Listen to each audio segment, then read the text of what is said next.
दोस्तों आज हम टाटा मोटर्स को यहाँ पे डिस्कस करने वाले। टाटा मोटर्स से कुछ बड़ी अपडेट निकल के आ रही है। टाटा मोटर्स ने किया है बहुत बड़ा फैसला। क्या है वो फैसला, उसको समझने की कोशिश करेंगे। साथ में जगुआर लैंड रोवर के सेल्स के आंकड़े निकल कर आए जो काफ़ी उत्साहवर्धक है। बिजनेस लगातार बढ़ रहा है।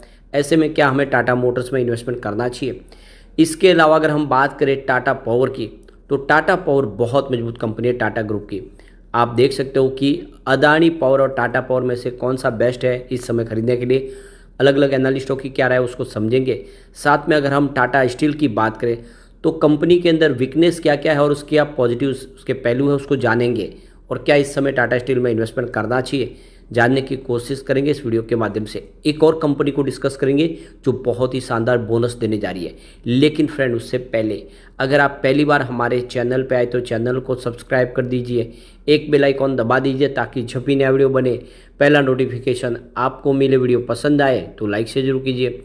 चलो फ्रेंड्स वीडियो स्टार्ट करते हैं। मैं हूँ आपका दोस्त SV दवे और हमारे अपने चैनल ऑनलाइन कमाई में आपका बहुत बहुत स्वागत है।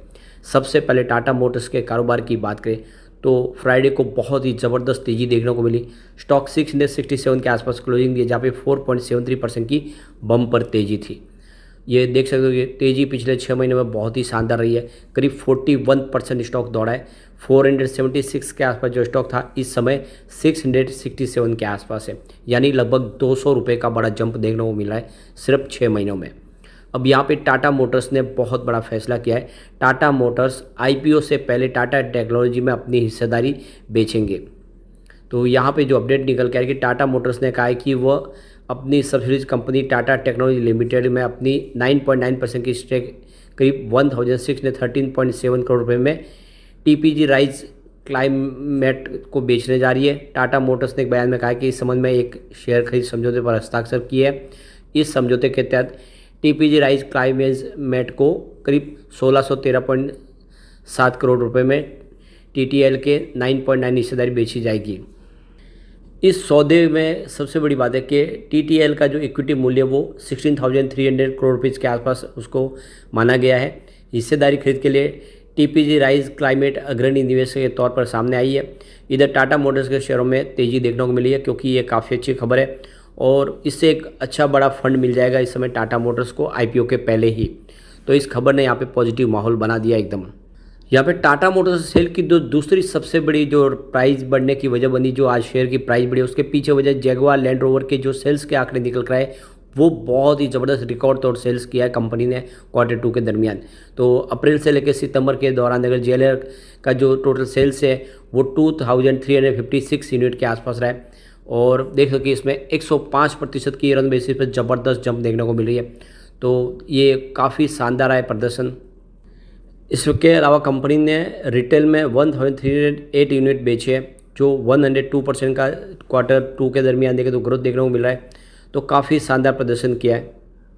कंपनी के ऑर्डर बुक की बात करें, JLR की ऑर्डर बुक इस समय बहुत मजबूत है। अब आप देखोगे पिछले एक साल के मुकाबले 90% ज़्यादा इनके पास ऑर्डर है, यानी बिजनेस बहुत तेज़ी से ग्रो कर रहा है। जो अब देखें तो JLR और लैंड रोवर का जो बिजनेस है वो काफ़ी ज़बरदस्त तरीके से आगे बढ़ा और इसका असर यहाँ पे टाटा मोटर्स में देखने को मिल रहा है। इसके अलावा एक बड़ी अपडेट और निकल के आ रही है।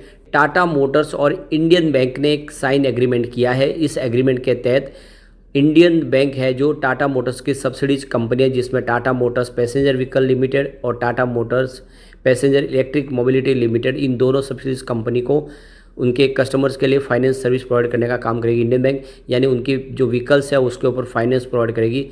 तो दोनों ने मिलकर ये देख सकते हो कि इसके लिए एक एग्रीमेंट साइन कर लिया। तो लगातार इसी तरह से बहुत सारे एग्रीमेंट साइन किए जा रहे हैं अलग अलग फाइनेंशियल कंपनियों के साथ में, बैंकों के साथ में। इस तरह से बिजनेस टाइप करके टाटा मोटर्स अपने बिजनेस को तेज़ी से आगे बढ़ा रहे और ये देखते से देखते टाटा मोटर्स का जो पहल है ये आने वाले समय टाटा मोटर्स की प्राइस को बहुत तेज़ी से बढ़ा सकती है। अब टाटा मोटर्स के बिजनेस की बात करो लगातार बढ़ रहा है। रेवेन्यू देख सकते हो जून 2022 में जहाँ पे 72,822 करोड़ के आसपास था, वो जून 2023 में बढ़ के 1,03,597 करोड़ तक पहुँच गया। प्रॉफिट की बात करें तो जून 2022 में 4,987 करोड़ का भारी लॉस था। जून 2023 में कंपनी को 3,090 करोड़ का ज़बरदस्त प्रॉफिट हुआ और ईयर ऑन बेसिस पे देखें पिछले कई सालों से लगातार लॉस में थी कंपनी, जहाँ पे 2019 में 28,934 करोड़ का भारी लॉस था कंपनी को। 2023 में कंपनी आ गई है प्रॉफिट में 2,353 करोड़ का ज़बरदस्त प्रॉफिट हुआ है और 2016 के बाद पहली बार कंपनी ने डिविडेंड भी दिया है। ऐसे में लॉन्ग टर्म का नजरिया लेके आपको टाटा मोटर्स में इस समय इन्वेस्टमेंट कर लेना चाहिए। चलते हैं टाटा पावर की तरफ। 254 पर क्लोजिंग थी, जहाँ पे देखो कि 0.41% की गिरावट थी, लगभग आधा % की गिरावट हुई है। अब टाटा पावर टाटा ग्रुप की बहुत मजबूत कंपनी है जो ग्रीन एनर्जी और परंपरागत ऊर्जा दोनों में ही काम करती है, यानी इनका जो नॉन फॉजिल फ्यूल्स और फॉजिल फ्यूल्स दोनों का ही कामकाज है। अब यहाँ पे टाटा पावर और अदानी पावर में से कौन सा बेटर है इस समय खरीदारी के लिए, तो देख लो कि वैशाली पारेख प्रभुदास लीलाधर की तरफ से उनका कहना है कि दोनों शेयर में अगर कंपेयर करें तो टाटा पावर अच्छा है, इसमें आपको खरीदारी करनी चाहिए। टाटा पावर का जो इस समय चार्ट पैटर्न में बहुत मजबूत दिख रहा है और देख सकते हो कि आने वाले समय इस समय 252 का जो अपसाइड लेवल है इसको पार करेंगे तो आने वाले समय इसके जो टारगेट है वो 288 और फिर 300 के टारगेट देखने को मिल सकते हैं। वैसे अदानी पावर में भी 409 का यहाँ पे टारगेट देखने को मिल सकता है, 360 के आसपास की सपोर्ट है, लेकिन देख सकते हो कि टाटा पावर बहुत ज़्यादा मजबूत है अदानी पावर के मुकाबले, यह वैशाली पारेख का कहना है। दूसरी तरफ देखें तो वीपी इनक्रेड के गौरव बिसा का भी कहना है कि दोनों शेयर में अगर मुकाबला करें तो टाटा पावर बहुत अच्छा लग रहा है इस समय दोनों के कंपैरिजन में। लॉन्ग टर्म चार्ट के हिसाब से टाटा पावर्स में इसमें खरीदारी का मौका बन रहा है। टाटा पावर आने वाले समय एक बेहतर रिटर्न आपको दे सकता है और इसका जो टारगेट दिया वो 350 का है, तो 350 के टारगेट के साथ खरीदारी की सलाह दी जा रही है। तो दोनों शेयर में अगर कंपेयर करें तो आपको इस समय टाटा पावर ही मजबूत दिखाई दे रहा है। देखिए सर, इसका रेवेन्यू जून 2022 में 14,639 करोड़ के आसपास था, जो जून 2023 में बढ़ के 15,485 करोड़ तक पहुंच गया। अगर हम बात करें यहाँ पे इसके प्रॉफिट की तो जून 2022 में जहाँ पे 884 करोड़ के आसपास प्रॉफिट था वो तो जून 2023 में बढ़ के 1,141 करोड़ तक पहुँच गया। तो प्रॉफिट और रेवेन्यू बहुत तेज़ी से बढ़ रहा है। और अगर हम पिछले 4-5 साल की बात करें तो इस समय प्रॉफिट सबसे शानदार है। देख सकते हो कि 2019 में जहाँ पे 2,730 रुपये के आसपास प्रॉफिट था वो 2021 में गिर के 1,485 करोड़ तक आ गए थे, लेकिन अब फिर लगातार बढ़ रहा है और 2023 में ये 3,810 करोड़ तक पहुंच गया, लगभग डबल हो गया है प्रॉफिट। तो ये जो आंकड़े बहुत उत्साहवर्धक है। ऐसे में लॉन्ग टर्म का नजरिया लेके टाटा मोटर्स में और टाटा पावर में निवेश करिए, दोनों स्टॉक आपको मालामाल कर सकते हैं। चलते हैं टाटा स्टील की तरफ। 125 पर क्लोजिंग थी, जहाँ पे 0.56% की हमें गिरावट देखने को मिली। अब यहाँ पे इसके जो वीक और पॉजिटिव सिग्नल देखें तो जो पहला पॉइंट है वो निगेटिव और वो है एनुअल रेवेन्यू, जिसमें 0.14% की बड़ी गिरावट देखने को मिली है, जो 244 करोड़ के आसपास रहा है। तो ये इसका निगेटिव पॉइंट है। सेकंड निगेटिव पॉइंट है क्वार्टरली रेवेन्यू में भी 6.21% की गिरावट है, ईयर ऑन बेसिस पे 60,666 करोड़ के आसपास रहा है। तो यह भी इसके लिए एक निगेटिव पॉइंट निकल के आ रहा है। तीसरा पॉइंट भी निगेटिव और वो है एनुअल नेट प्रॉफिट में 78.18% की गिरावट हुई है, जो 8,760 करोड़ के आसपास रहा है। तो यह भी इसके लिए एक निगेटिव पॉइंट है। इसके अलावा अगला निगेटिव पॉइंट है वो है क्वार्टरली नेट प्रॉफिट, जिसमें 91.84% की गिरावट है। तो ईयर ऑन बेसिस पे 633 करोड़ का नेट प्रॉफिट रहा है क्वार्टरली बेसिस पे, यह भी निगेटिव पॉइंट है। अगला एक और निगेटिव पॉइंट है और वो है स्टॉक की प्राइस, जिसमें 24.93% की देखो अब वृद्धि देखने को मिली है, जबकि सेक्टर की वृद्धि इससे ज़्यादा है। तो यह भी एक निगेटिव पॉइंट है। अगला एक निगेटिव पॉइंट और है वो है प्राइस टू अर्निंग रेशियो, यानी पी रेशियो, वो 93 के आसपास है, जो सेक्टर के पी का जो 33.42% है काफ़ी ज़्यादा है। अगला एक स्टॉक पॉजिटिव और वो है डेट टू इक्विटी रेशियो, जो 0.76 है, जो लेस देन 1% है, ये इसके लिए एक पॉजिटिव पॉइंट है। अगला फिर से पॉइंट वो है निगेटिव आरओई, यानी रिटर्न ऑन इक्विटी, जो 8.49% के आसपास रहा है, जो लेस देन 10% है। एक और निगेटिव पॉइंट है वो है म्यूचुअल फंड की होल्डिंग, देख लो कि डिक्रीज हुई है 0.19% के आसपास है, जो 8.94% के आसपास थी।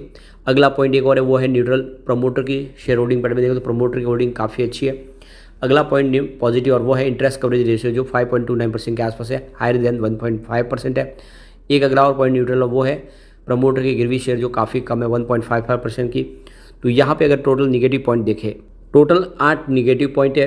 अब यहाँ पे पॉजिटिव पॉइंट सिर्फ 2 है और न्यूट्रल पॉइंट भी 2 है। तो यहाँ पे देखें तो ज़्यादा करके पॉइंट निगेटिव है, क्योंकि प्रदर्शन काफ़ी कमज़ोर रहा है, मेटल सेक्टर पूरा दबाव में रहा है, लेकिन आने वाले समय संभावना पॉजिटिव बनेगी तो बिल्कुल टाटा स्टील कमाल करेगा। यहाँ पे LIC का काफ़ी अच्छा निवेश है, करीब 6.4% के शेयर LIC ने लेकर, इनकी होल्डिंग काफ़ी बड़ी है। इसके अलावा देखें तो टाटा सन्स की यहाँ पे होल्डिंग 32.4% है, गवर्नमेंट ऑफ सिंगापुर की भी 1.2% की होल्डिंग है और HUFP की होल्डिंग 0.6% है। तो देख सकते हो कि ये शेयर होल्डिंग पैटर्न में आप देखें तो LIC का अच्छा खासा निवेश दिखाई दे रहा है। ऐसे में लॉन्ग टर्म इन्वेस्टर यहाँ पे निवेश कर सकते हैं। चलते हैं उस स्टॉक की तरफ जो आपको बहुत ही शानदार बोनस देने जा रहे हैं। तो यहाँ पे बात करें है रुद्र ग्लोबल इंफ्रा लिमिटेड की, 130 पर 8 पर स्टॉक है और लगभग 5% की तेजी बनी है। अब रुद्र ग्लोबल इंफ्रा की बात करें तो ये एक मेटल सेक्टर की कंपनी, अलग अलग मेटल के प्रोडक्ट बनाती है। काफ़ी बड़े बड़े इसके मार्केट में इसके प्रोडक्ट की डिमांड है और काफ़ी शानदार इसका गुजरात बेस्ड ये कंपनी है, मजबूत काम दिखाई दे रहा है। फिलहाल कंपनी ने बोनस डिक्लेयर कर दिया है, एक शेयर के ऊपर एक शेयर बोनस है। इसकी एक्स बोनस डेट है 18/10/2023 और रिकॉर्ड डेट भी 18/10/2023। इसके पहले अगर आप शेयर खरीदते हो तो आपको बोनस बिल्कुल मिल सकता है, तो बोनस के लिए आप दाव लगा सकते हैं। इसका बिजनेस भी काफ़ी अच्छा है। जून 2022 में इसका जो रेवेन्यू है वो 97.68 करोड़ के आसपास था, जो जून 2023 में बढ़ के 138 करोड़ तक पहुंच गया है। काफ़ी शानदार रेवेन्यू बढ़ा है। प्रॉफिट की बात करें तो जून 2022 में 3.84 करोड़ के आसपास प्रॉफिट था, जो जून 2023 में बढ़ के 4.40 करोड़ के आसपास पहुंच गया। तो काफ़ी अच्छा बिजनेस है, दाव लगा सकते हैं। लेकिन फ्रेंड, कोई भी इन्वेस्टमेंट करने से पहले अपने फाइनेंशियल एडवाइजर से बारे ले ले या अपना खुद का रिसर्च करें, क्योंकि मैंने वीडियो आपके एजुकेशनल पर्पज़ के लिए ही बनाया। वीडियो पसंद आए तो लाइक से जो कीजिए और चैनल को सब्सक्राइब कर दीजिए। Thank you.